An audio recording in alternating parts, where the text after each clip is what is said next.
It's been about 3 weeks since the brand new DLC 3 Zombies map of Black Ops 6 Zombies, Shattered Veil, has released, and people are loving it. But is it as good as people say it is? How does this affect the reputation of Black Ops 6 Zombies? And what does this mean for the future? All of these questions and more on the 14th episode of the Mystery Box Podcast. Good morning, you beautiful people. I hope you guys are having a wonderful day today. Welcome to the 14th episode of the Mystery Box Podcast. Today we are talking everything and anything Shattered Veil and Black Ops 6 Zombies. If you're new to the podcast, welcome. This is a much more relaxed and chill conversation than any of my other videos. This is a long form video, so be sure, throw it on the background as you're camo grinding, as you're driving to work, and just enjoy. But wasting no further time, we need to talk about the Shattered Veil because people are absolutely loving it. I'm hearing so much praise. This is one of the best maps of Black Ops 6, the best map of Black Ops 6, one of the best maps of all time. And I gotta say, with that sentiment, I think the Shattered Veil is perhaps one of the most overrated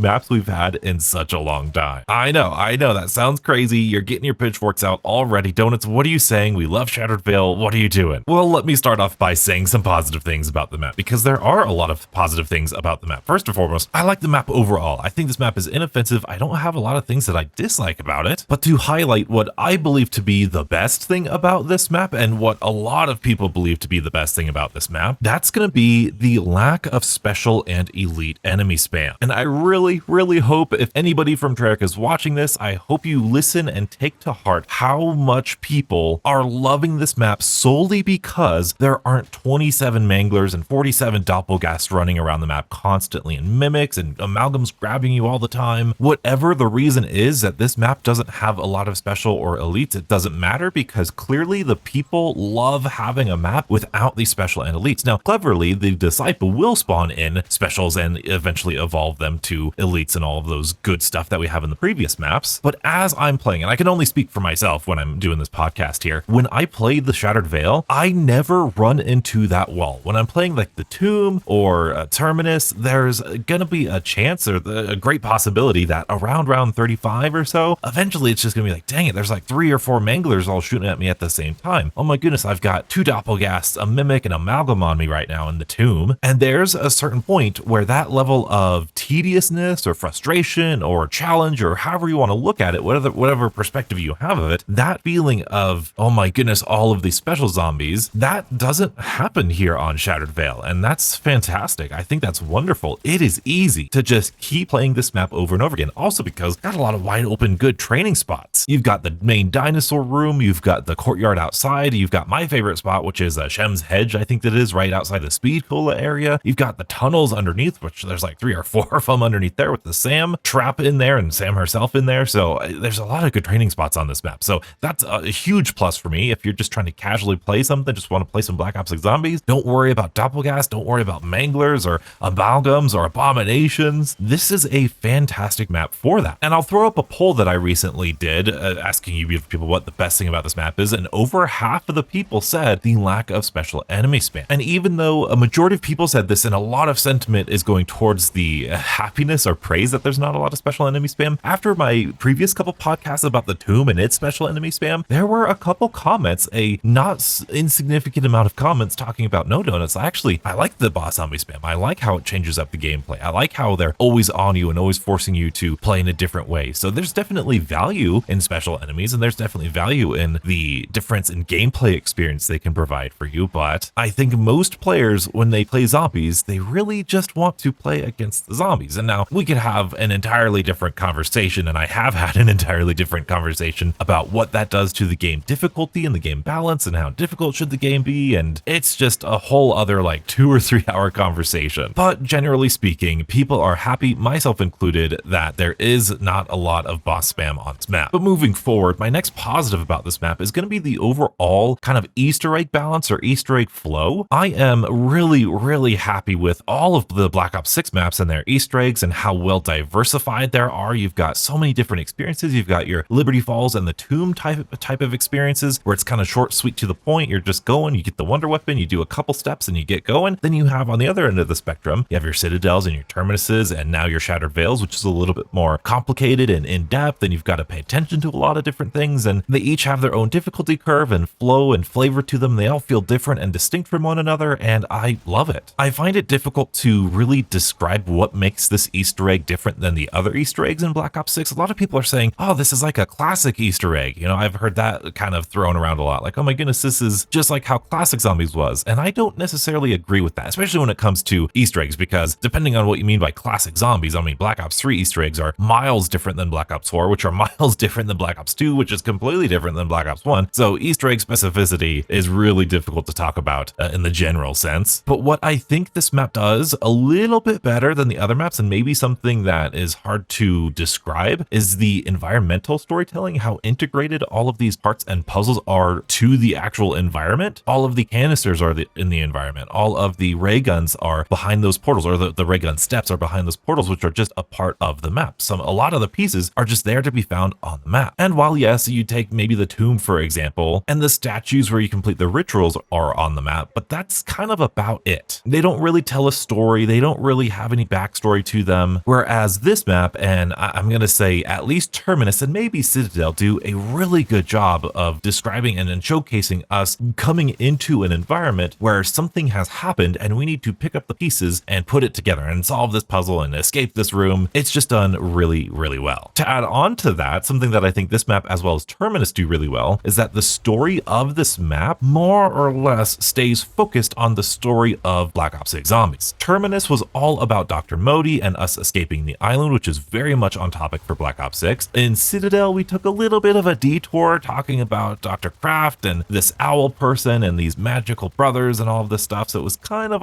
not really on topic. And then the Tomb is following Sir Archibald, which, as hilarious as he is, and as much as I appreciate that story, it felt like a side quest. It felt like, okay, why are we wasting our time here? Not that the map is a waste of time, but like our characters. Like, why are we trying to invest in these characters when we have our own stuff to deal with? But here we are in Shattered Vale, and we're talking to Rickton, we're talking to Sam, we're actually doing something that's pertaining to the larger story ahead of us that's posed by Black Ops 6. And I think that's something that really resonated with people. It resonated with me, especially the first couple times, really listening to all these character quotes, listening to Richtofen and watching the cutscenes. It's really good. And perhaps maybe that is what people mean by that's how this map feels like classic Zombies, because classic Zombies, at least some maps, really did feel like the story of those characters. Black Ops 3, you have the story of Takeo on Zetsubo no Shima, Gorod Grove, you get those themes going through here, and I don't know, maybe that's what it is. And I also like the complexity of this Easter egg. I think it does a wonderful job balancing puzzles and like skillful, like shooty, actiony type of steps, like surviving this and defeating that and getting the abomination to do that. By the way, I do not find the abomination step that difficult. I don't find it that enraging whatsoever. I've never gotten frustrated with the abomination step. I have no idea why people hate it so much. It's like the Firebase Z steps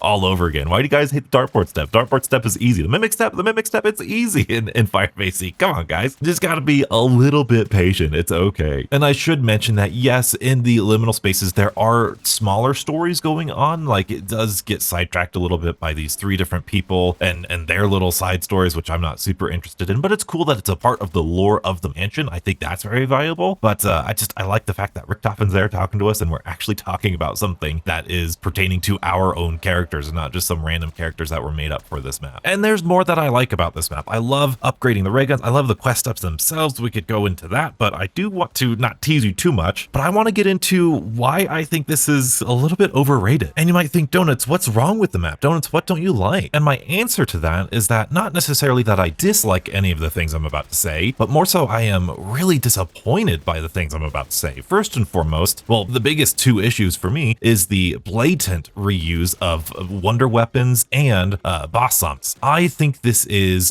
going into the realm of egregious, if you ask me. And don't you worry, I will speak more into that later, but I don't necessarily dislike this map. In terms of rankings, I think Liberty Falls is the weakest, and then I think I like the Tomb next, and then I think I like Shattered Vale next, and then I think I like either Citadel or Terminus. They keep going back and forth for me. So I think this is better than two maps that we already have here in Black Ops 6. So like I said, I don't have a lot of negative things to say. The main thing that concerns me, the main thing that kind of just blows my mind is how positive everybody's being about this map. I am so beyond confused. I would love for somebody to try to explain to me how this map is philosophically different than the Tomb, because I don't really think it is. People trashed on the Tomb. People hated the Tomb. One of the worst zombie maps of all time, they said. Oh my goodness, this is a worst map of Black Ops 6 sucks now because of this. But then we have Shattered Vale, which in principle, in design, design, well, maybe not design, but maybe like in terms of philosophy, I'll say, is pretty darn similar to Shattered Veil, but people love the Shattered Veil and they hate the Tomb for some reason. And I know, like, believe me, I know it's different groups of people. It's a big audience COD Zombies has. So obviously the loudest voice is not always the same people saying the same things all the time, but even down to the minor details. Like I remember the ice staff in the Tomb getting flack because, oh my goodness, why is just the ice staff coming back? Why is the ice staff coming back at all? How did we even get the ice staff in the first place? Which, you know, are valid storyline questions and problems and maybe plot holes. I don't know. I'm not a huge storyline guy, but from my really, like I said, not storyline guy brain, if you have a problem with the ice staff just being in the Tomb, why don't you have a problem with the Wonderwaffe and well, mainly the ray guns just being in Shattered Veil? In fact, from my, again, feeble, stupid story brained mind, it makes more sense for the ice staff to be in the Tomb than it does for the ray gun Mark II to be in Shattered Veil, because when you look at the Tomb, it takes place in a Dark Ether nexus, and the Dark Ether is where everything from the old storyline is. That's where everything from World at War to Black Ops 4 got pushed into. And so when you have the Dark Ether nexus, and then we use the etheric lanterns to reveal the ice staff parts, it's like they're revealing this powerful thing that it wants us to use from the Dark Ether, and we craft it literally in this beautiful like pedestal type thing in the Dark Ether. We are crafting it from the Dark Ether ourselves. That makes more sense than reading a blog post going, oh, the ray gun Mark II is found in the Dark Ether. What? Like, that's the reasoning they gave. Now, again, there could be some really great storyline explanation here. Richtofen made it, and this people made it, Project Janus, all this stuff. They're looking into the Dark Ether, whatever. But even still, isn't that intellectually the same thing as we did with the ice staff? And not only that, we brought back the variants of the ray guns, but we didn't even bring back all of the variants of the ray guns from Alpha Omega. So the same argument could be made. If you're going to bring back the variants, why don't you bring back all of the variants? It's just that sort of argument. I don't understand why it sucked in the Tomb and it's the worst thing ever, but now this is one of the best maps of all time? That makes no sense to me. And to clarify, my thoughts on the reuse of Wonderweapons is I'm not exactly happy with either the ice staff or the ray gun upgrades. I'm really not happy with either of them. I mean, look, it's a video game. They're fun. Of course, in this engine, in this game, they're gonna be fun. So I am quote unquote happy with them. But I said this in the pre-Tomb podcast. I said this in the post-Tomb podcast. I'm saying it now in the post-Shattered Veil podcast. 10 times out of 10, I would rather have a new wonder weapon like Beam Smasher or the swords over any reuse of wonder weapons ever again. Even if that new wonder weapon is technically or practically or functionally worse than the reused wonder weapons, it doesn't matter because I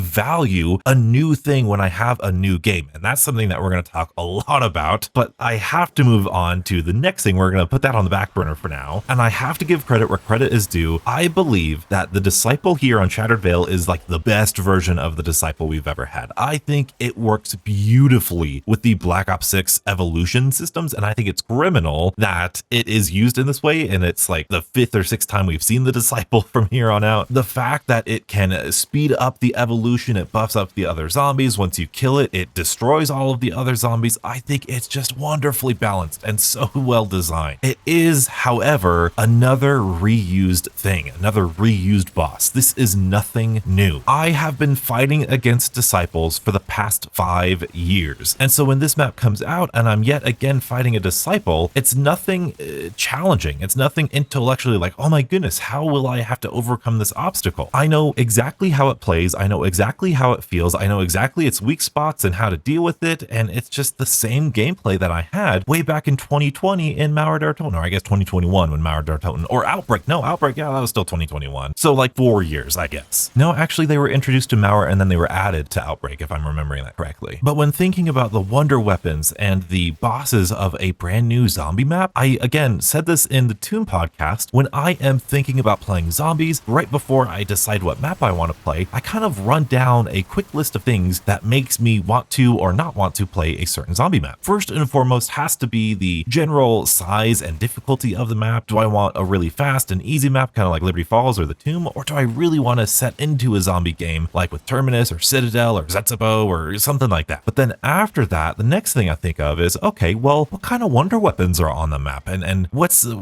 do I want to experience with that wonder weapon? And then after that, or maybe around the same place, I think, okay, what boss zombies are on the map? What's the challenge that I'm going to need to overcome on that map? And those two are very important questions when it comes to the identity and the purpose behind a zombie map. Something that makes a map like Dead of the Night so special and so in my opinion, one of the real best zombie maps of all time is the fact that Alistair's Annihilator, the Savage Impaler, the Vampires, and the Werewolves are all map specific. They are exclusive only to that map. If you want to have a certain gameplay experience with those wonder weapons, with those bosses, you have to play that map. Now, as I've said in previous episodes, that might be exactly what they are afraid of, they being Treyarch. They might be totally afraid of having these really polarizing, or even the opposite, really good bosses, and only having the good and fun bosses on one map. So that's the only map people play. And so they might be putting Manglers and Mimics and Disciples and Doppelgasts on all of these different maps because, hey, people generally like these bosses, so let's share that across all the maps. Therefore, there's kind of a low risk situation, maybe so the players can feel comfortable. Hey, I've dealt with amalgams before, I know exactly how to deal with them, and it's just on a different map, so I'm not stressed out and I can play whatever map I want to, and it's kind of a similar experience. And that might very well be the case. That's sort of like, hey, you know, I don't mind Doppelgast, so if Doppelgasts are on every single map, that's not a big deal. But here's the problem that I think Treyarch has already ran into, and they ran into it with Tomb. When you have a boss zombie that people grow to dislike, like the Amalgam, and the Amalgam is now on 3 of the 5 maps of Black Ops 6 Zombies, not only does it make a map like the Tomb a little bit worse, because oh my goodness, now the Tomb has Amalgams, it now retroactively makes maps like Terminus and Citadel actively worse because they also have Amalgams on them, as opposed to in the past where if somebody didn't like, say, Thrashers, then they only appeared on Zetsubo no Shima. And if you just didn't like Thrashers, then you just don't like Zetsubo no Shima. But now, if somebody doesn't like Amalgams, then oh my goodness, you have like 2 maps to play in Black Ops 6. And even when this map came out, and then there were Amalgams during the Easter egg, and then Amalgam spawned during the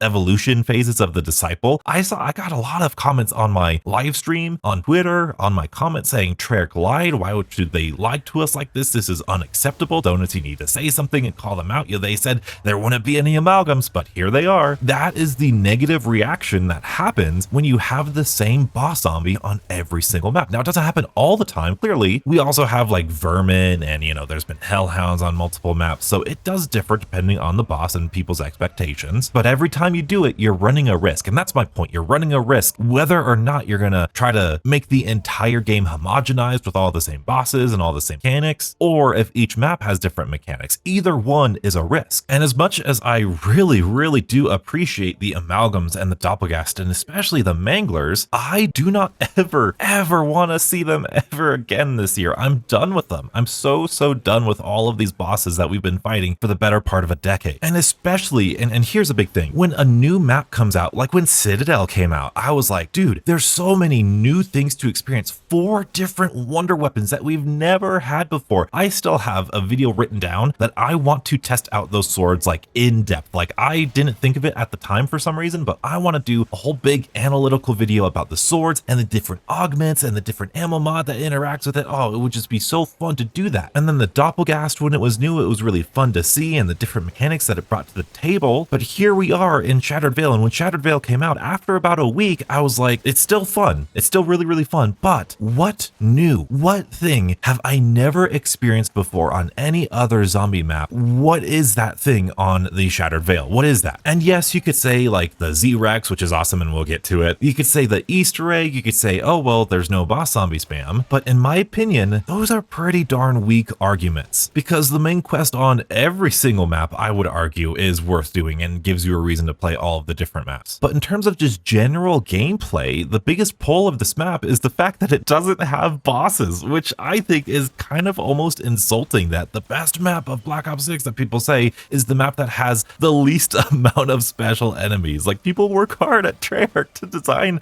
those AI systems and the art people for all that stuff, and the best map is the one that has the least amount of that, which is again kind of like a good message to Treyarch that like, hey, maybe you don't need to spend as much time designing these enemies to spam on all of these maps. Maybe you could keep it to 1 or 2 new ones per map. I don't know. I've played with the Mark IIs so much back in Black Ops 4, so much back in Black Ops 4. Don't even get me started on the Wonderwaffe. We'll get to the Wonderwaffe here soon. But the next thing I hear that just confuses me, like genuinely confuses me, people say, and this is so weird to say, people think this is the the best map aesthetically, like atmospherically. This map has the best atmosphere. Like I said, I love the environmental storytelling, and I think that is a big part of what people are feeling right now. This place does feel really lived in, but apart from maybe the Z-Rex boss fight and like the dinosaur bones when you walk into the mansion and like the Sam like ball there, apart from those 2, maybe 3 times, I was never like awestruck. I was never like, oh my goodness, look at this map. It's a beautiful map. Like, please, if anyone from Treyarch is listening, or like, this is not an insult to the map. The map is gorgeous. But also, to use a phrase that a lot of people use, this does kind of look like it was ripped from the campaign a little bit, at least the mansion inside areas, because, you know, part of the campaign and some multiplayer map has that area, has like an inside cabin-esque area. And I don't know if this has any reused assets from that. It doesn't really matter to me. And I'm not talking specifically or exactly, I'm talking kind of thematically, I guess. I think the woods and the mountains in the backside are pretty good, but then if you really start looking around, it kind of becomes really barren, especially if you look at Liberty Falls. You could tell that it's just a really low resolution and low detailed thing, which is fine. Like, that's not a big deal. But then when you compare this map to Terminus, like, my goodness,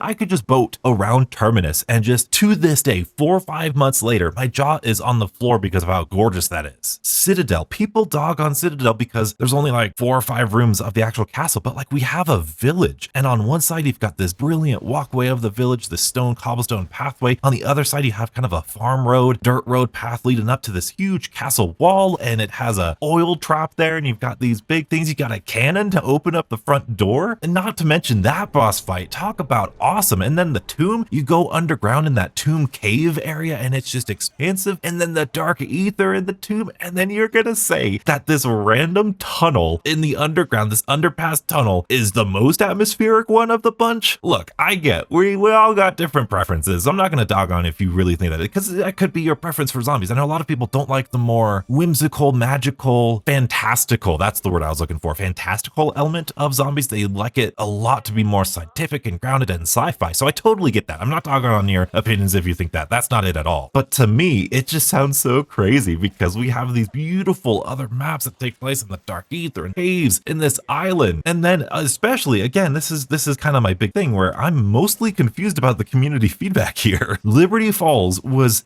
like publicly chastised for being a Warzone-ified map, and oh, it just looks like Warzone. But then we have Shattered Veil, which takes place like, I don't know, a couple 100 yards up the road, which doesn't look too different, at least outside. And this is the best one. Like I said, it's a gorgeous map. I love the Shem's Hedge. That's just so beautiful. I love the Sam room. I love the inside of the mansion itself. That dinosaur room is just awesome. I love the library. It looks beautiful. Like, don't get me wrong, it looks beautiful, but like, I want to feel like a punch. I want to be like, oh my goodness, look at that. And that's what I felt when I opened up the dinosaur room. But I felt that so many times on Citadel, on Terminus, on the tomb. It's just so weird. It's just so weird to me. Anyway, I probably stayed on the topic a little bit too long because that's the one that I just cannot fathom. I cannot fathom a different opinion on that. That's so weird to me. But anyway, I do want to bring it up a little bit. I feel like I've just been complaining and ranting. And to be honest, that's why this podcast has taken quite a while, because every time I've done this podcast or tried to do this podcast, I feel like I just get in this negative downward spiral, and I'm just full of the things that I don't want to be, of this hate and mindless, I don't like this, I don't like that. So I apologize if this is not my normal positive demeanor, but as I said in my previous podcast, I'm going to be honest with you beautiful people. I'm going to say what I think. I'm not going to hide anything.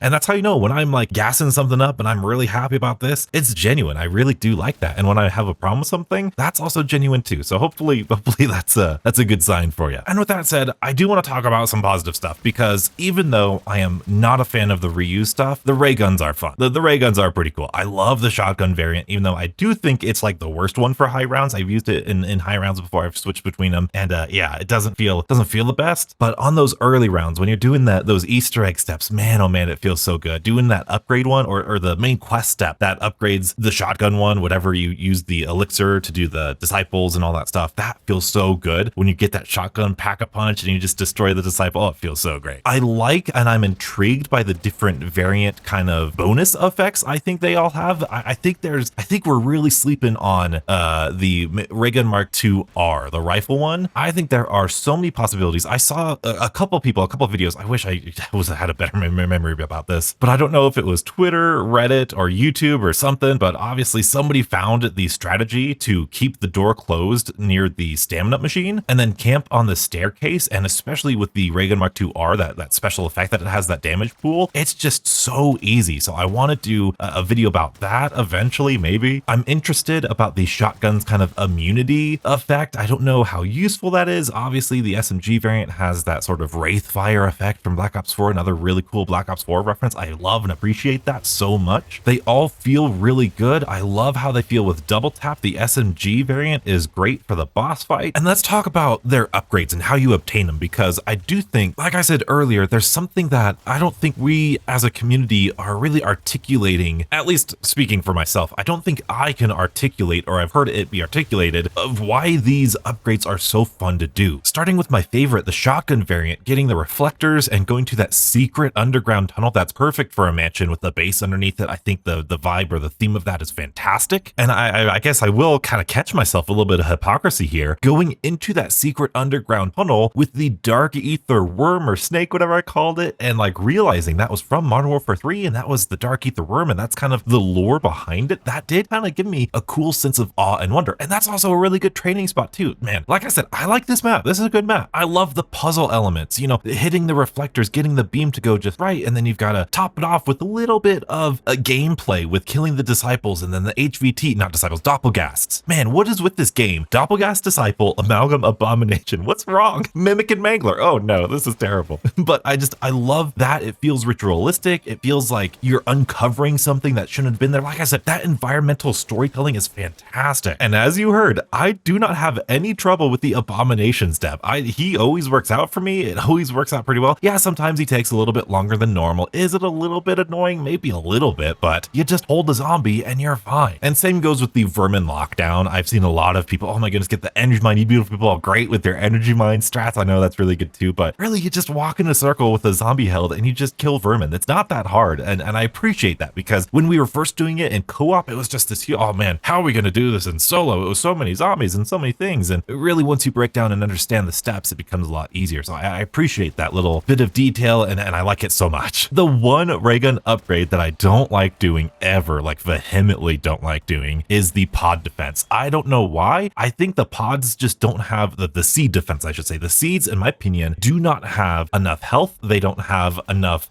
grace for you, because man, zombies come out the wazoo and try to take that out, and it's just so nerve-wracking every time. I don't think they should change it. I think it's really well balanced. You need a little bit of stress in that Easter egg, so I appreciate that, but having the most tedious, in my opinion, and stressful ray gun upgrade be what everybody's kind of least favorite upgrade is a little sad. It's kind of like the firebow from Horizon Draw, but overall, it's not too bad. And then moving from that, talking more specifically about the Easter egg, I do love the hidden rooms, and specifically the hidden room for the SMG, the blue upgrade, where you have to use the lights.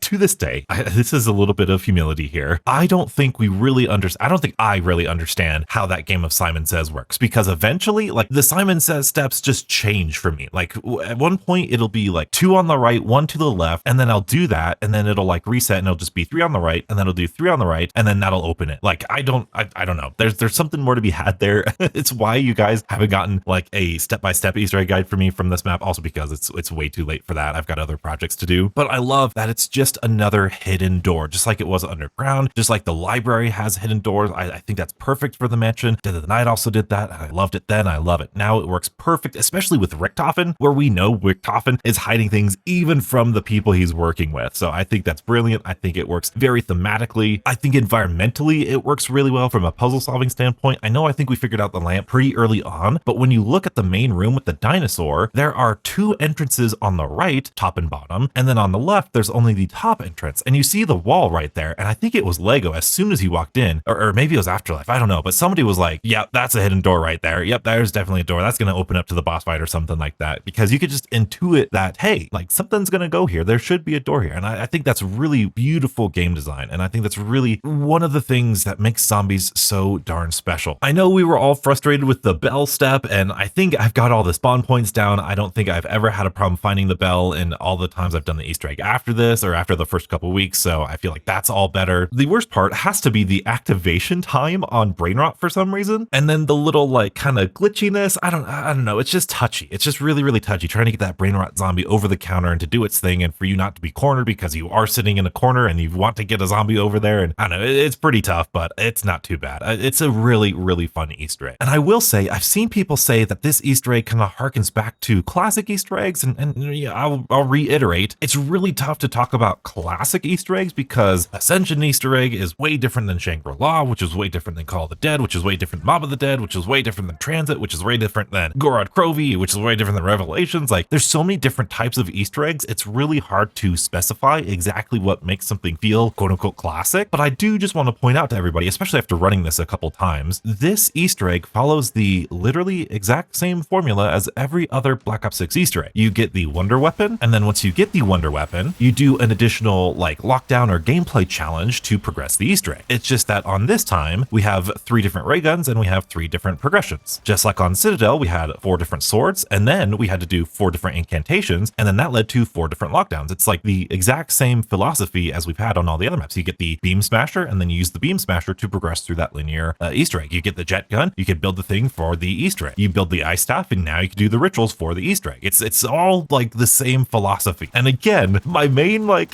frustration or argument is people loving this map and saying, oh my goodness, this Easter egg feels so classic, when it's literally the same philosophy as all of the other Black Ops 6 maps. In fact, it's quite a bit shorter. Once I've ran this a couple times, quite a bit shorter than some of the other Black Ops 6 maps. I still feel like Terminus and Citadel take a little bit longer, but that's not necessarily a bad thing. I don't really care about length of Easter egg here. But at the end of the Easter egg, we have one of my final like overwhelmingly positive things about this map, and that is the Z-Rex. And I guess it's not just the Z-Rex. I'm gonna put in the end cutscene and the mid-game cutscene, the before boss fight cutscene and the end boss fight cutscene. I think those 2 cutscenes are some of the best cutscenes we've ever had in Black Ops 6. Granted, bar's not very high, we'll get to it, but watching the characters interact with Richthofen and then escape the painting, and you could see if you slow down the cutscene, you could see which painting they come from the dinosaur room, and you could see the energy from the Ray Gun Mark II shot to whatever that thing, that device that Richthofen had that allowed them to escape. You could see it wrapping around the bones of the T-Rex, and then that's what reanimates it. And what's awesome is in that cutscene, they don't show you the Z-Rex coming to life like you would imagine. Like that would be the money shot. Oh my goodness, it's gonna roar out and have this big thing. No.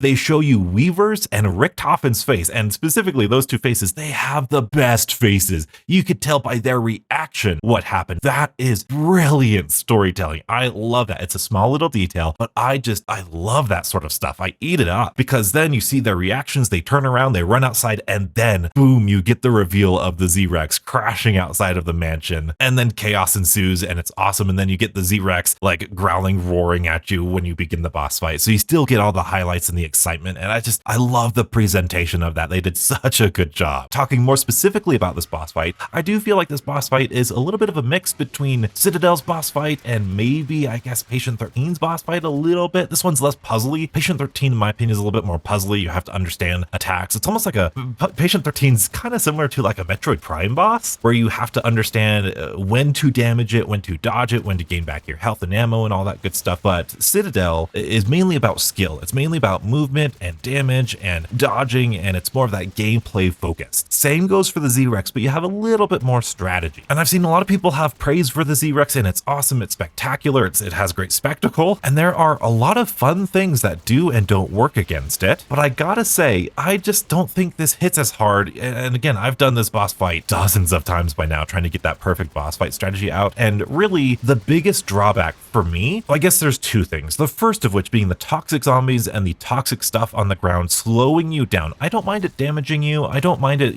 interrupting your health regen or whatever. But when you can't sprint and you can't run, and especially when you have a Z-Rex and super sprinting zombies, and you get random RNG elements where these toxic pools are going to be there, and they're going to cover a majority of the play space, you have to know that players are going to run into them, and that just really gets in the way of the flow and the strategy and the skill. It feels like multiple times that I would get trapped in that toxic pool and I would just die because I couldn't sprint out of there fast enough. On top of that, the biggest thing that people are feeling, and the biggest thing that I felt, is the T-Rex right behind you, chomping at you and doing those biting attacks and just sprinting at you, especially in the later half of the boss fight. The most reliable way to get around that is to weave in and out of the rocks, which would be awesome, save for the fact that sometimes those rocks are completely covered by those toxic pools. So you see how one interferes with the other. So I feel like it's a little bit unbalanced. That being said, I'm glad that we all came up, well, not me, I didn't come up with it. So some of you beautiful people came up with it. Adding on Turtle Shell, the environmentalist from PhD Flopper is fantastic. fantastic for avoiding damage in those pools, and the turtle shell is perfect for avoiding 100% of the T-Rex's damage. It is awesome. With those two augments, it's an incredibly fun Easter egg. It's incredibly exhilarating. I love it. Without those two augments, it feels incredibly punishing and almost like you're helpless to do anything. Like if you do get caught getting chomped on and it's hitting you across the way, you better hope you have an Aether Shroud or a Dying Wish or something, because it is going to kill you. It's going to stun lock you until it just kills you. It's not that bad. It's not that terrible. It's not that difficult. I do think it's one of the easier ones, especially with Turtle Shell. I think this one, again, it's kind of right there in the middle. I think Patient 13 and the Guardian are harder, so Tomb or Citadel and Terminus. But then I do think the Tomb as well as Liberty Falls are easier. And yes, I will stand. The Tomb is easier than this boss fight for sure. Yep, I'm standing there. You have the Ice Staff. People don't know how to play the Tomb.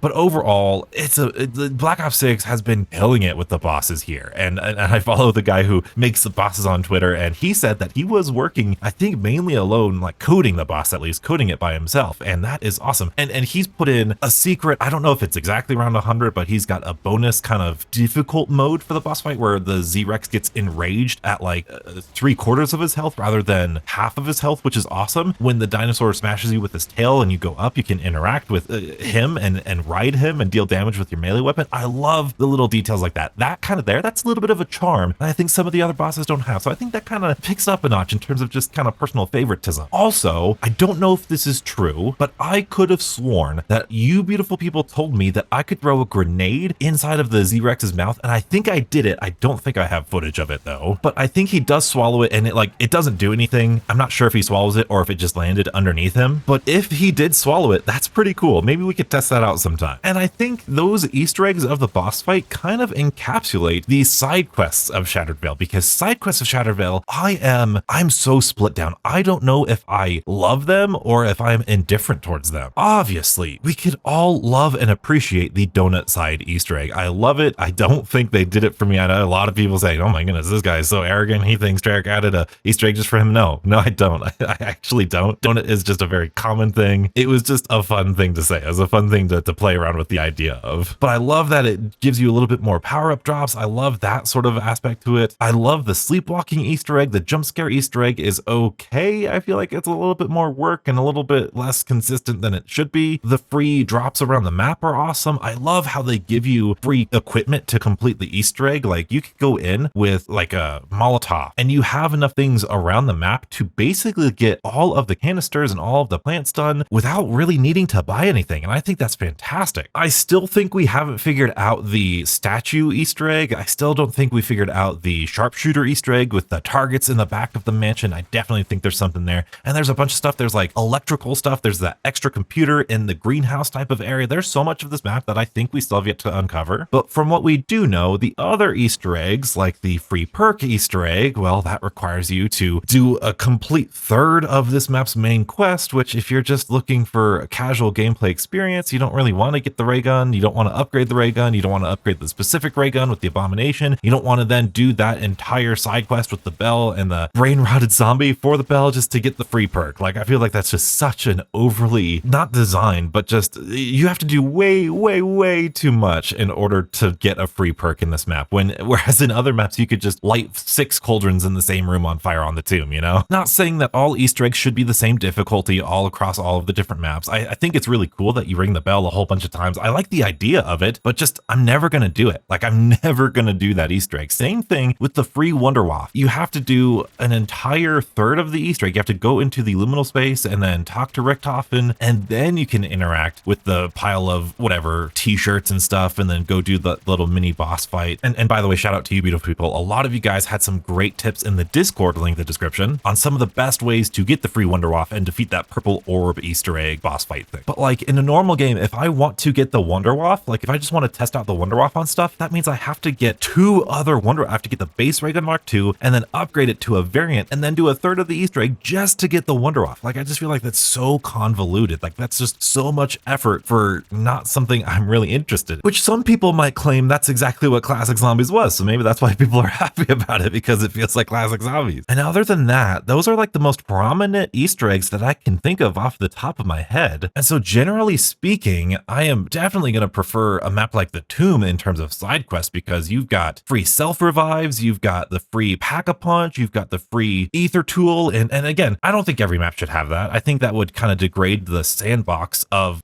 Black Ops 6 and zombies as a whole if every single map could do that, where you just didn't need to pack-a-punch your first weapon and didn't need any salvage or to use any of your salvage to upgrade your weapon rarity. But I like the fact on the Tomb we do have things like golden armor. Now, again, golden armor, fantastic for this. We went from golden armor, something that fundamentally changes the sandbox of Black Ops 6 in the Tomb, to like the fog rolling in and like you just get ether crystals for like 30 seconds and a fun quote, you know? I appreciate the fog rolling in, I appreciate the vermin crafting and all that stuff, but that's just like, I'm not gonna do it. I'm never gonna do that. Whereas on the Tomb, I always use those side quests. It affects how I play the game, and it makes the Tomb, and this is really important, it makes the Tomb play unlike any other zombie map in Black Ops 6. That is huge. As I'm thinking about zombies in Black Ops 6 and modern zombies and the big debate between classic mechanics and whatever, I've come to the decision, or the conclusion, that I suspect that Treyarch is at least somewhat afraid of their own sandbox. I think they're afraid to put things in the sandbox of modern zombies or Black Ops 6 zombies that will change the effect of that sandbox. They're afraid of putting in the Ether Blade or the Hell's Retriever. They're afraid of putting in map-specific mechanics like the Afterlife mode. And this could be like a whole other podcast episode. But with the Tomb is like the first map that really felt like, no, they aren't afraid to mix things up. No, they aren't afraid to have map-specific things like golden armor and the silly pack-a-punch crystal really change how the game plays. And I love that. And of all the things people said about the Tomb, the side quests were what people loved about it. People loved the golden armor, and that's for a good reason, is because it gave you a reason to play the Tomb. It gave you a reason to go, oh, I'm going to do this thing, and I'm going to do this, and it's going to change how this entire game is played. Whereas the fog rolling in, or the jump scare, or even the donut Easter egg just doesn't affect how the game plays. Now, a suggestion that I had is that we have the donut Easter egg here in the Shattered Veil. We have the Etherella Easter egg in Liberty Falls. We have the friendly, stuffy, fluffy thing in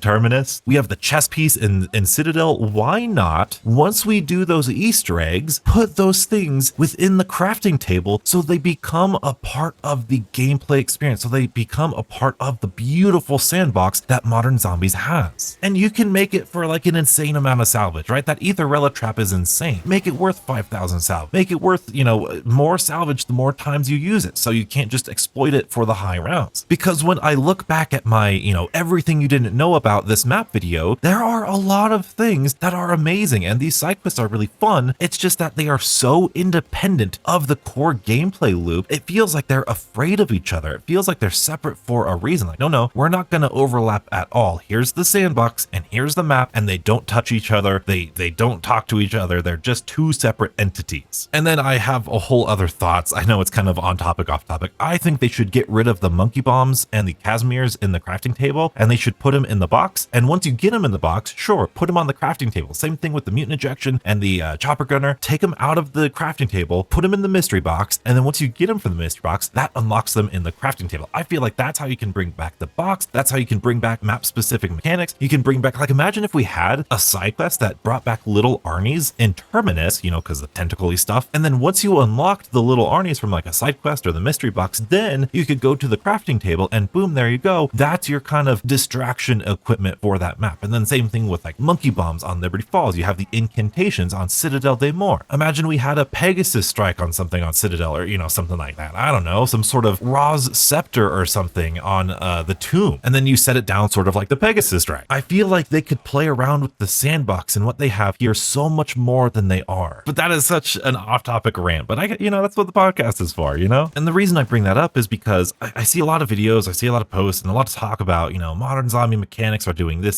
and that, and we should go back to classic mechanics. And when I go back to the older maps and I play those older mechanics, yes, there are things that I appreciate about those older games, but when I think about those older games, the things that I appreciate the most come from the map itself. Like, I don't miss the old perk system. I don't miss the old point system. I know that's controversial. I don't miss it. I don't miss the old grenade system, having frag grenades that are absolutely useless after round 5. I like the modern mechanics of zombies, but I also like the old classic map mechanics too. And I truly believe we can have both. I just feel like there's this like magnetic thing repulsing them away from each other for some reason. But also, you're talking to the guy that is fully aware of just how delicately delicately balanced the zombie health is and all the augments are and the damage and all of the stuff, the rate of fire and the double tap. Oh, double tap's great. I get how delicately balanced everything is, so I understand that that's just such a huge ask, but it's what zombies used to do all the time, every single map, and I feel like that's so heavily missing. And I feel like we're right there. I feel like it doesn't take that much. I feel like we're so close to it, you know? What do you guys think? I know I've been kind of just talking to myself, but what do you guys think about what I've said so far? I'm sure you guys have plenty of comments. And if you don't yet, you certainly will now, because now I want to talk about probably one of the biggest rants that I think I've been on possibly in years. Before we get to that, and I guess segueing into that, let's talk about the Wonderwaffe, because I made a comment in a live commentary recently that the Wonderwaffe I said was the most overrated wonder weapon of all time. And people were like, all right, Donuts, you're going to need to explain that one. And as my rebuttal, I'm going to say I do plan on dissecting all of the ray guns and the Wonderwaffe for this map here, Shattered Veil, in the coming weeks. So hopefully you'll get a kind of gun guide, a wonder weapon guide about those guns just soon. But that being said, I haven't done deep testing into all of what the Wonderwaffe can do, but to me, the Wonderwaffe is a glorified dead wire. It's dead wire in the version of a gun. You shoot it, you kill a handful of zombies, and then the rest of the zombies get stunned and they take a little bit of damage. That is exactly what dead wire does. That's like a lightning incantation. To put that as an entire wonder weapon, I feel is just crazy overrated. And looking at it, I did some very basic preliminary testing. I shot the Wonderwaffe at a crowd, looked at my score, I killed 10 zombies. Yep, shot the Wonderwaffe again, killed 10 zombies again. Cool. So the Wonderwaffe kills 10 zombies per shot, and it has like 6 shots in its magazine, bulbs, whatever you want to call it. I guess it was on Pack-a-Punch, so maybe it's increased once you Pack-a-Punch it. It does work great crowd control because it electrifies a lot of zombies, but again, it's just dead wire in the form of a gun. Now, this is also, let me remind you, the first wonder weapon outside of the ray gun. It's the first wonder weapon. It was introduced in Shinonuma, and back in the day, that was really powerful. Back in the day, that was incredibly crazy because it had infinite damage and it could kill zombies infinitely. But here in modern zombies, it just doesn't compare. It's not fun. And the not fun part might just be it's definitely personal preference. Again, this whole thing, this is just Donut speaking. Donut speaking for Donuts. Please don't like take this as like, hey, I'm speaking for the people and you guys should all agree with me. No, that's not the case. I'm just my own weird person. And if you know me, if you're a longtime follower of the channel, you know I have some pretty garbage zombie takes. I'm self-aware. I get it. I like Black Ops 4 zombies. I'm a weird guy. But the Wonderwaffe, to modernize it, you would need to buff it. And how do you buff the Wonderwaffe? I mean, I guess you make it deal extra damage. You make it like an insta-kill, and they haven't done that. And if they did do that, I still feel like it'd be pretty boring because, in my opinion, we've seen it so many times. It's been a wonder weapon since 2008, 2009, which means that like it can legally drive. It's 16 years old. You are not getting me excited over the thing we've had the most of in Call of Duty Zombies. In fact, the Ray Gun Mark II and the Wonderwaffe, and the Ray Gun obviously, are the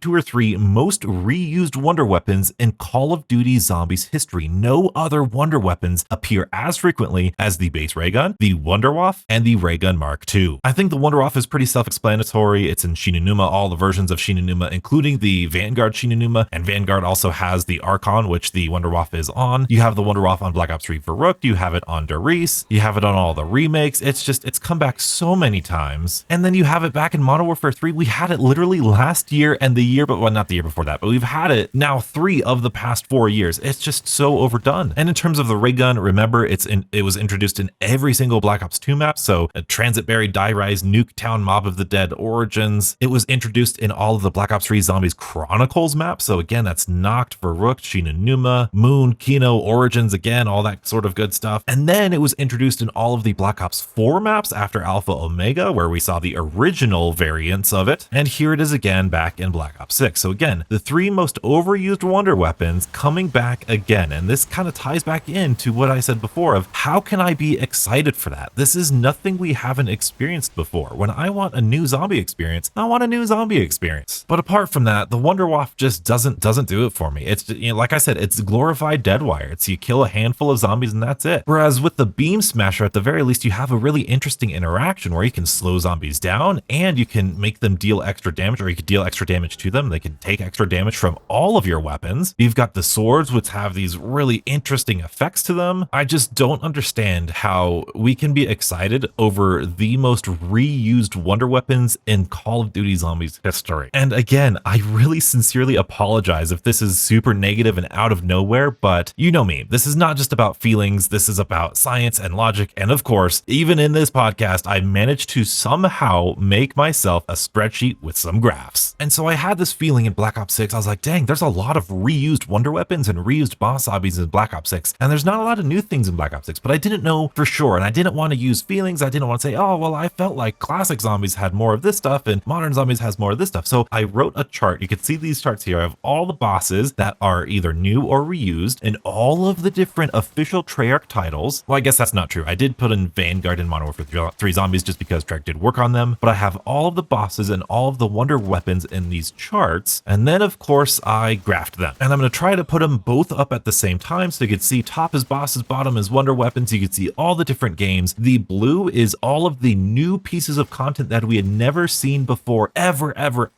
The yellow / brown / orange is the reused on the far right. That's if we had seen something ever before in Call of Duty Zombies. And then the thing right in the middle is like either way, and I could show you the charts again to kind of tell you which is either way. You can see a lot of Black Ops 4 stuff is either way. So in fact, let's go to the charts and kind of just skim them a little bit. You can see Black Ops 1 really all brand new except for Hellhounds. Now within different maps, like Moon reused the Nova crawlers, so I didn't do it by map, I did it by game. Black Ops 2, again, almost everything brand new with bosses, only returning Hellhounds, and I believe that is only if you decide to put them in a custom map, which means, or a custom match, which means that Black Ops 2, unless I'm forgetting something, which I definitely could be forgetting something, it seems to me that Black Ops 2 had absolutely nothing reused in terms of bosses and wonder weapons, but we'll get to that. Black Ops 3, we reused Panzers technically and Hellhounds too, both on Durazendraha, which is an interesting thing. Black Ops 4 gets really interesting. We have kind of, obviously the Chaos stuff is all brand new, but then I put in the kind of either way pile the Jolting Jacks, which is like the Nova Crawlers or the Jumping Jacks, but they're electrified. Same thing with the Nova Bombers. They're like the Nova Crawlers, but they're a little different. The Electric Hounds, Fire Zombies, Electric Zombies, and the Mannequins from Alpha Omega, which you might not even know are a thing in Alpha Omega, which is, again, they're not a part of the map. They're part of an Easter egg, so I didn't know to put them on there or not, but Black Ops 4 reuses Brutus and Hellhounds and Nova Crawlers. Even Cold War, a game that had 2 years of development time, had mostly new stuff, and you could see Megaton, Plague Hounds, Mimics, Orda, Tempest, Krasny Soldat, Tormentors, Disciples, Abominations, here they are, and then again we reused Hellhounds and then Manglers from Black Ops 3. Vanguard had nothing but new bosses, that's interesting. Modern Warfare 3 had nothing but old bosses, also very interesting. Black Ops 6, as you can see, has the same amount of new bosses as Vanguard Zombies does. I'll say that again. Black Ops 6, 4 years of development, has 3 new boss zombies, which is the same amount as Vanguard, which was made in 4 days.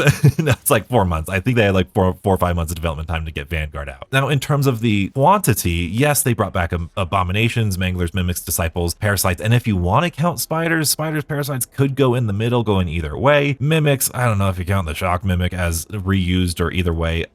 It's the same thing, you know? Moving on to Wonder Weapons, we get another picture. Black Ops 1, obviously new stuff except for the Wonderwaffe, hey. Black Ops 2, completely new and unique wonder weapons, not a single reused wonder weapon. Isn't that crazy? Black Ops 3, same sort of thing. The only thing to come back was the Wonderwaffe in the Derice remake, the Giant, and then the Thundergun in Revelations, which was the culmination of the entire Zombies franchise until that point. So from 2008 to 2000 and what, like 15 or 16, for 7 or 8 years, they only ever reused 2 wonder weapons. That is amazing. And then here we are, Black Ops 4, same sort of thing. All the Chaos stuff is all new, all the different hands. It kind of inflates it when you have like 4 wonder weapons on all of these things. The Ray Gun Mark II variants could go either way. I could see being like, it's just a variant of the Ray Gun Mark II, but I could see people being like, no, that's part of a new wonder weapon. Same thing with the Magma Gat, the Tundra Gun, the Sniper Waff, like however you want to classify them, but then we reused the Ray Gun Mark II, the Winter's Howl, the Acid Gat, and the Blunder Gat. Oh, and also the Thunder Gun. The Thunder Gun was on Tog Der Toten too, I forgot that. But what's crazy is we get to Cold War, and Cold War had an entirely unique repertoire of wonder weapons. Now, there was only 4 maps. You had the base DIE and then the 4 variants. You had the Ray K, the Cerberus, and the 3 variants, and then the Chrysalax. Every single thing. Again, Cold War, 2-year development time, all brand new wonder weapons. And if we look back at the bosses, 2-year development time, Cold War, all new bosses except for 2, which is Hellhounds and Manglers. Vanguard split, you got the Decimator Shield and the Wonderwaffe. Modern Warfare 3 Zombies, you got the Wonderwaffe again and the VR11, as well as the Scorcher, which was awesome. And then Black Ops 6, we have the Beam Smasher and the 4 Swords. And that's it. The Ray Gun Mark II R, the rifle variant, we technically haven't seen that before, but same thing. thing. If I put the Black Ops 4 Mark II variants in the middle, I might as well do it to this one. But then the things that are definitely 100% reused is the Wonderwaffe, the Jet Gun, the Ice Staff, the Ray Gun Mark II, the Ray Gun Mark II SMG variant. It's directly from Alpha Omega, except it's not dual wielded. It's close enough for me. And then the Ray Gun Mark II P, which is the shotgun variant, which is again close enough to the Alpha Omega shotgun variant there. It just has a little bit of a bonus effect that to me doesn't count as a brand new wonder weapon. And talking about all of that is one thing, but then looking at the graphs, you can see just the amount of blue in the early days of zombies. Look at how much new content we had every single year. Mind you, Black Ops 1, Black Ops 2, those were 2-year development times. Black Ops 3, 3-year development time. Black Ops 4, 3-year development time. Look at just how much content and how many bosses and how many wonder weapons they put into Black Ops 4. Dang it, we were eating good. Granted, half of them were basically reused or could go either way, which I'm not happy about, which by the way, I made a video even way back when, like 5 or 6 years ago, talking about this in Black Ops 4, saying that the ether maps of Black Ops 4 kind of weird. They don't have anything really new technically in them. So this is not a new argument. This is not new donuts coming out and saying this. I've always believed this. But what's really telling is when you look over to Black Ops 6, when you look at how many new things versus reused things, now with the Shattered Veil when it comes to bosses and when it comes to wonder weapons, Black Ops 6 has more reused wonder weapons and reused bosses than new and original bosses and wonder weapons. That to me is heartbreaking. And if you think, oh, well, we still have a map or two left, if at best we have 2 maps left, look at the bosses. Are we going to get 2 or 3 unique bosses in the next 2 maps? Probably not. Are we going to see another reused boss in the next couple maps? Probably. So Black Ops 6 will be the first Treyarch title, if the trend continues, to have more reused assets than original assets. Again, Vanguard, Modern Warfare 3 Zombies, not technically Treyarch titles, and Black Ops 4 could go either way, so it's kind of neither here nor there. Now with wonder weapons, if they never brought back another reused wonder weapon, we could outpace the wonder weapons, I guess technically, but remember, part of those 5 wonder weapons are the swords from Citadel. So if we want to talk about maps, then we only have 2 maps with unique wonder weapons, and we have 3 maps with reused wonder weapons. Again, the reused content is outpacing the new content. And now you might be thinking, Donuts, you psychopath, why are you doing this? Why are you talking about this? Well, as somebody who likes looking at the data, I'm looking at the trend lines here. And as you can see from the trend lines, it's not looking good. I value new things. I value new experiences. That's why we buy new games. And there's an argument to be had out there. I don't care. And I see this a lot. People say, I don't care if it's reused so long as it's fun. And I think that's an intellectually dishonest way of thinking about it, because the way that I push my beliefs to the test is I push them to the extreme and see if I still believe them. I see if they still hold weight. If you believe, and I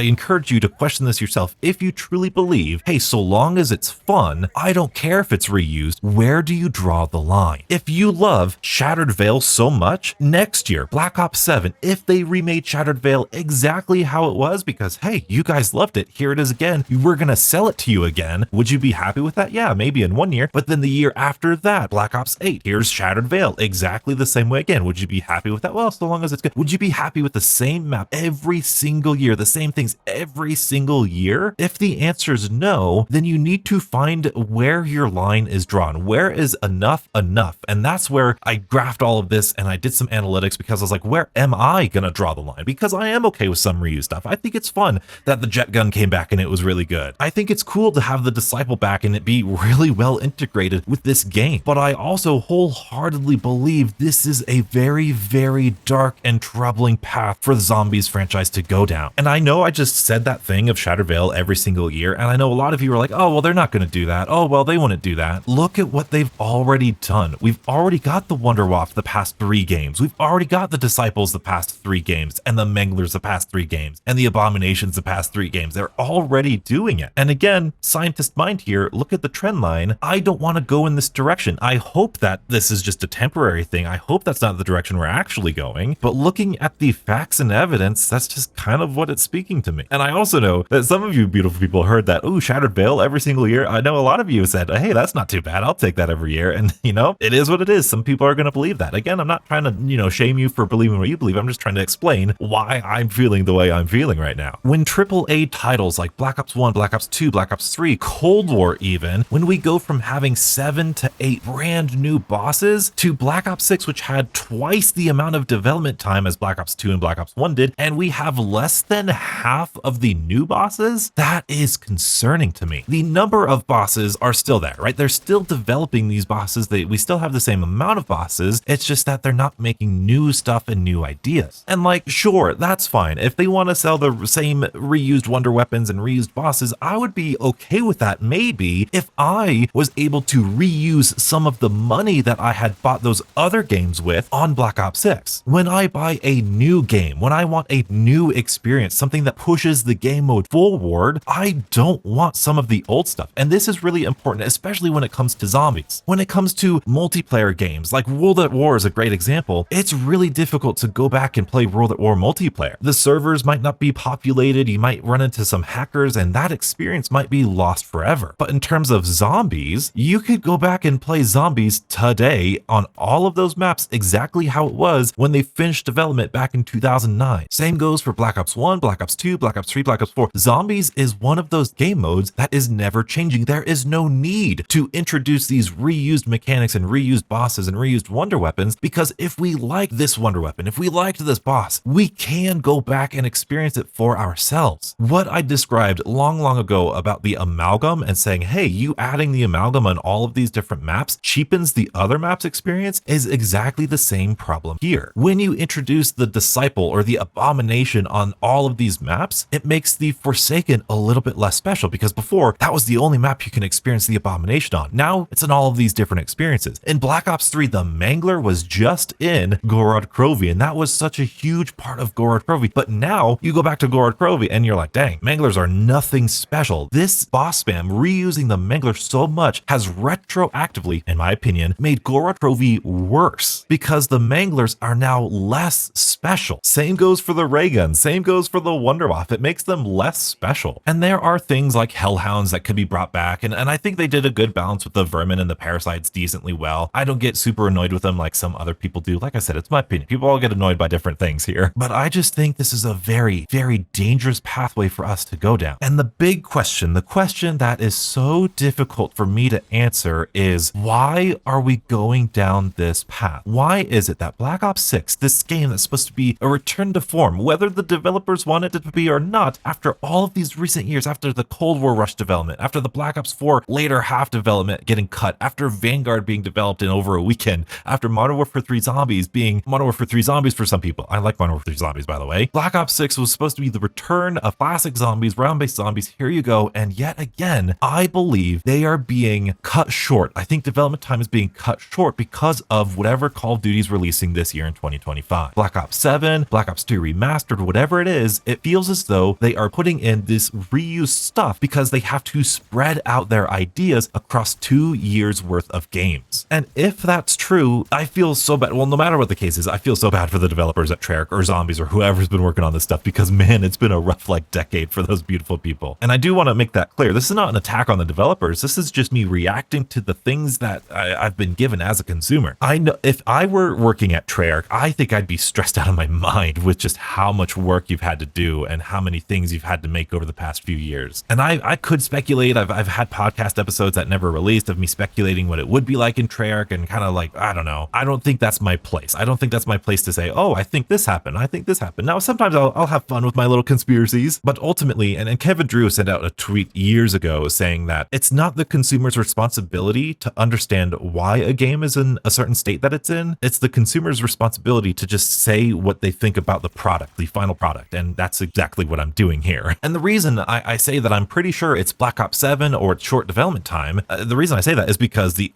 only, in my opinion, the only other alternative is that we have a Treyarch Zombies development team that has no interest in making anything new, has no interest in pushing the boundaries for the franchise and pushing the boundaries for the Zombies experience. And if that's the case, oh, that is a dark, dark timeline. And I know some of you might be thinking that already, in which case, how'd you make it this far into the podcast? That's crazy dedication. But I can't believe that, because I see the passion, I see the boss fights, I see the environmental storytelling, I see the swords and the weapon inspects, I see developers who truly care about their game. Black Ops 6 is an awesome experience. And so the only other logical explanation is that their time is being cut short. And if I'm Treyarch, I am just like waving the white flag at Activision or whoever's higher up, Treyarch, going, when is somebody gonna help us? They've had to bail out Sledgehammer, they've had to bail out. Well, I guess it's all just Sledgehammer, you know, with Cold War, Vanguard Zombies, Modern Warfare 3 Zombies. When is somebody going to help Treyarch? When is somebody going to help them have some time to themselves to develop a game, one game for a year, and have a proper development cycle? And so that's kind of my bittersweet conclusion of this. I know that's pretty negative, but I hope I got the point across that I'm not mad at Treyarch. I'm not sitting here going, Treyarch, you guys are ruining the mode. This is terrible. But it is really disappointing. And I'd like to think I'm on Treyarch's side with this one. I hope that came across because, man, again, if I'm working at Treyarch, if I'm making all that stuff, yeah, I'd be reusing stuff too, because if I got to make 2 years worth of content, I've got to spread that across. And I already have the Disciple and the Abomination and all this stuff from Modern Warfare 3 Zombies. I'm going to reuse that stuff here. And again, I love this conspiracy theory. Anytime I can bring it up, I'm going to bring it up. I am so close to confirming.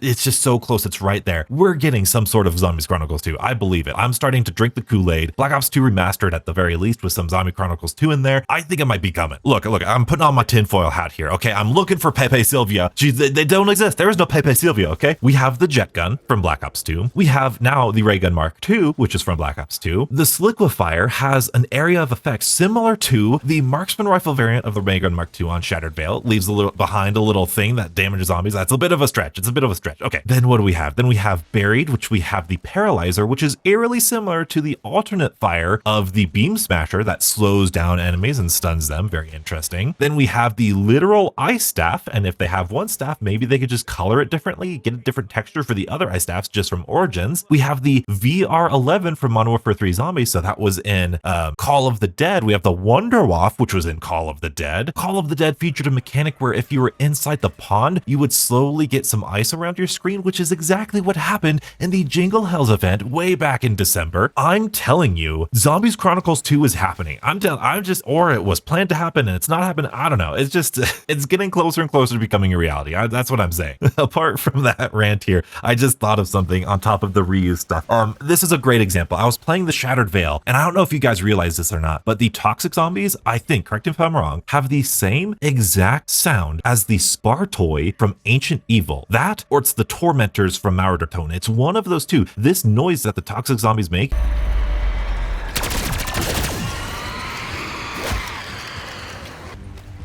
Sacre bleu! Even sans flesh, the dead still walk, huh?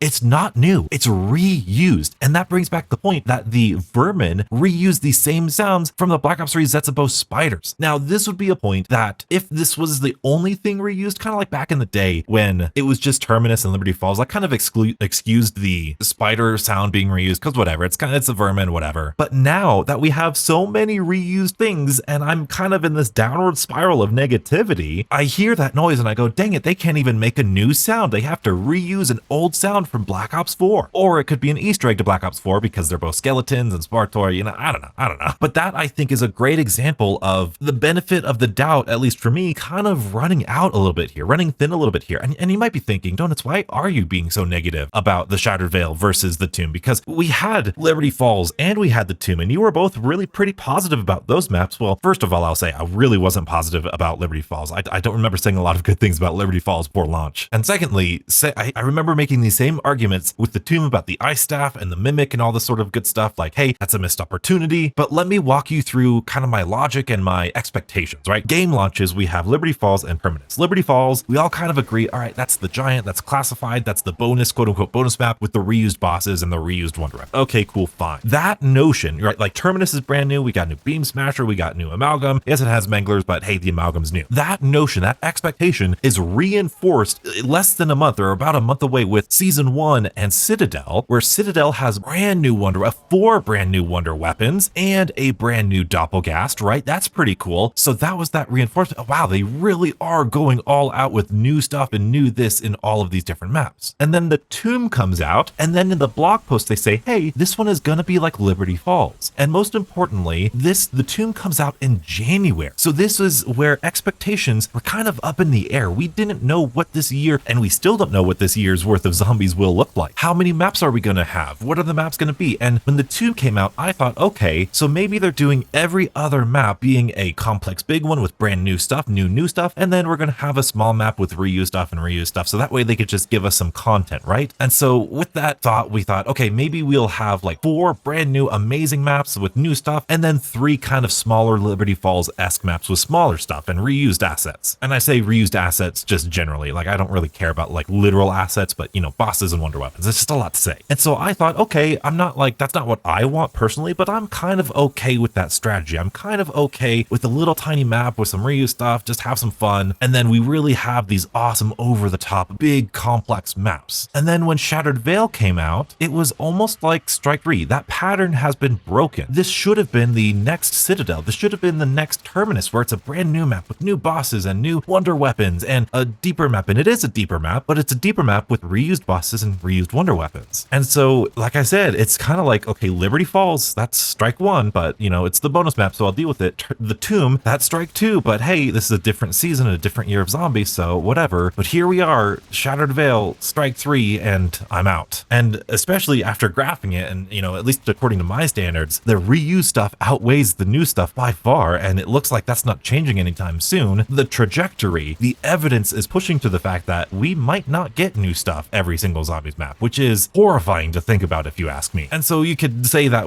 this is the straw that broke my camel's back here. I love Shattered Veil. I really do. I think it's fun. I think it's replayable. I think it's great for high rounds. I think the Easter egg is fun. The side quests are hit or miss, but overall it's a fun experience. But in terms of the quality, it just never, ever will compare to something like Ancient Evil and Dead of the Night and Shadows of Evil and even stuff like Gorod Krovi and Zetsubou no Shima, where they had true personality. They had there's a vision for each of those maps. There's themes. Here's the wonder weapon of this map. This in Zetsubou no Shima, you got spiders and thrashers and this KT4, which is kind of like a liquefier, but it's this mutated gunk. You have Dead of the Night, which has werewolves and vampires, and it's only on that map with a stake melee weapon and a savage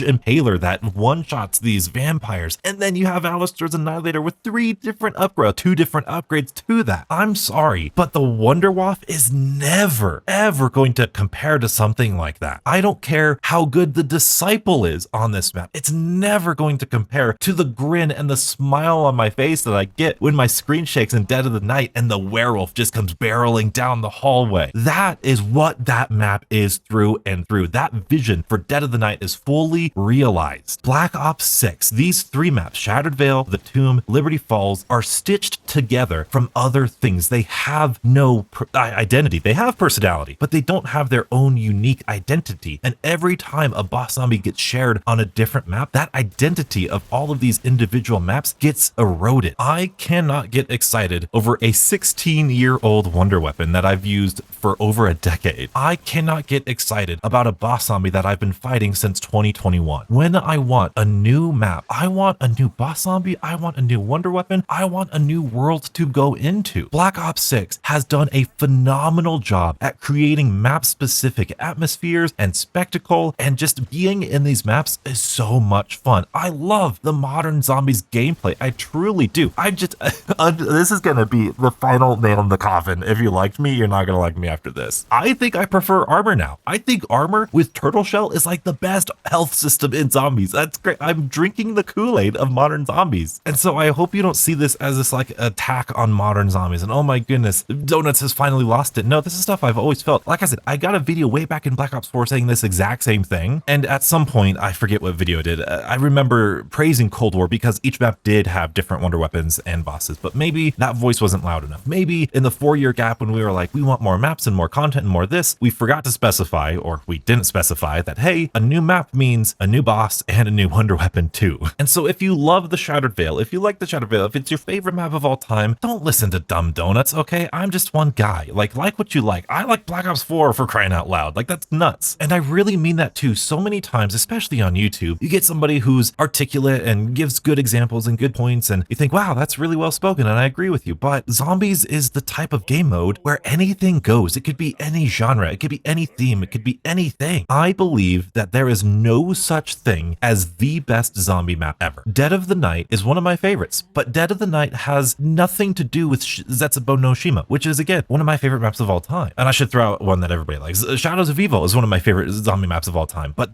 each of those maps serve a different purpose. I also like Moon. Again, I'm weird, but Moon has a different purpose than Shangri-La, which has a different purpose than Ascension, which has a different purpose than Die Rise or Origins. They all have different things. And the best zombie maps, not in terms of any objective measure, but the zombie maps that people really fall in love with are the zombie maps that are true to themselves. The reason people love Zetsubo, even after all these years, even though it's controversial, the people that love Zetsubo love it because of the identity that it sticks to. Zetsubo is not trying to be Shadows of Evil. It's not trying to be Der Eisendrache. Firebase Z isn't trying to be Mauer der Toten. Mauer der Toten is not trying to be Forsaken. Terminus is not trying to be Liberty Falls, and Liberty Falls is not trying to be Citadel de Mor. Zombie maps are at their best when they are polarizing, when they do have such an intense experience within them. I'm afraid by reusing all of these wonder weapons and bosses that these maps are being diluted and the zombie experience is being diluted. Yes, you might have some people who hate Zetsubo no Shima, but here you are, this doofus donut here, praising Zetsubo no Shima after a decade, saying it's one of the best maps of all time. A game for everyone is a game for no one. And I don't believe that's the course that Zombies wants to go. And please don't take this as like a doomer post or a doomer thing, because like Black Ops 6 is so good.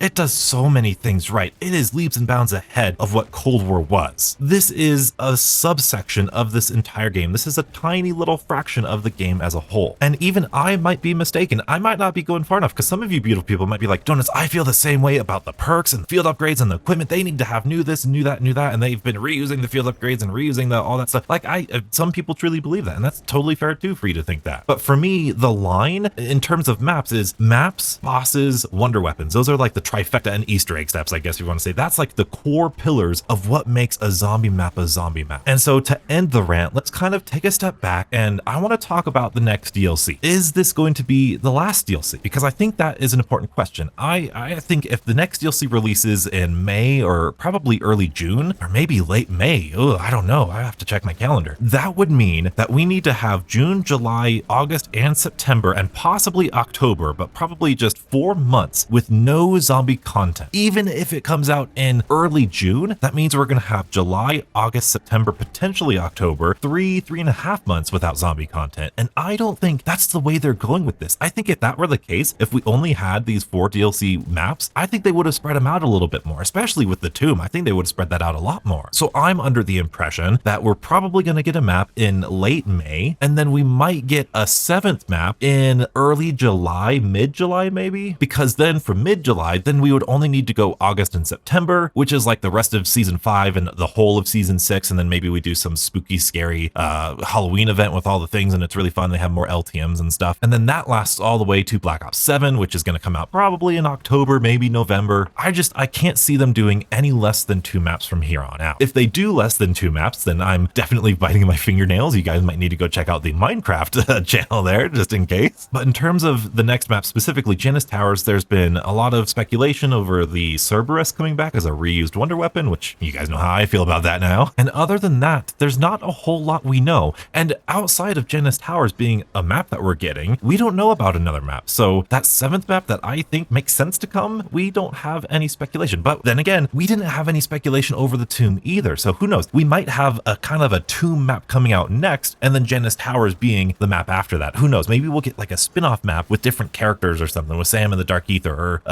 Eddie in the Dark Ether or something like that. I don't know. But I wanted to end this on a semi-positive note, so I am going to say that Shattered Veil, the end cutscenes are magical. Like the facial capture, the emotions, the dialogue, it's wonderful. I agree wholeheartedly. I wish I heard Dr. Gray talk more. I wish I heard Maya and Peck and all these people interact with Richtofen more, but what we got from Richtofen and Weaver was fantastic. And that leads me to my final kind of negative post, is that 100% I'm convinced the Liberty Falls, quote unquote Liberty Falls intro was meant for this map. It just makes sense. And like, I think they were supposed to have Liberty Falls be this like mystery, but then they're like, oh, we really like this intro cutscene, so let's just put it there for advertising. I don't know, but it is heartbreaking, absolutely heartbreaking that the Tomb and now Shattered Veil don't have official intro cutscene. And I wanted to talk about this earlier, but the map came out too soon. But a lot of marketing went into Warzone. If you remember this controversy a little bit, they went before Verdansk came out, they interviewed a bunch of people, their story stories of Verdansk, and they animated all these stories. They got in a bunch of celebrities and a bunch of people who played Verdansk, and they marketed this huge thing. And then they released a Zombies trailer on their YouTube channel, and the Zombies trailer gets so many more views than all of the Warzone trailers combined. And a lot of us zombie players are like, hey, why are you putting all of this marketing towards Warzone when nobody's watching the videos and it's not really working? And now we don't get any intro cutscene for Zombies. And I think this is one that I'm really confident in. I think I have a reason why that is. You see, I think all of that marketing came from the marketing team from Call of Duty, whereas the intro cutscenes are from the zombie specific team, right? The Zombies dev team, the story team. And I imagine, I don't know at all how any of this works, so I'm just pulling this from somewhere. I imagine that the Treyarch dev team has a certain budget for stuff like intro cutscenes, and then separately, the marketing team has a separate budget for these things. However, you cannot give the marketing team who has the budget the responsibility for the intro cutscene, because they might not know what's going on in the intro cutscene. They might not know what's going on in the map or how to market it. They're the ones who make the gameplay trailers, which are usually always fun. So I think that's the reason why. Like, it has to be done inside the Treyarch dev studio, who probably is overworked, has no time, has no budget. But the marketing team for Warzone, and because Warzone and multiplayer don't really have a story, they could just run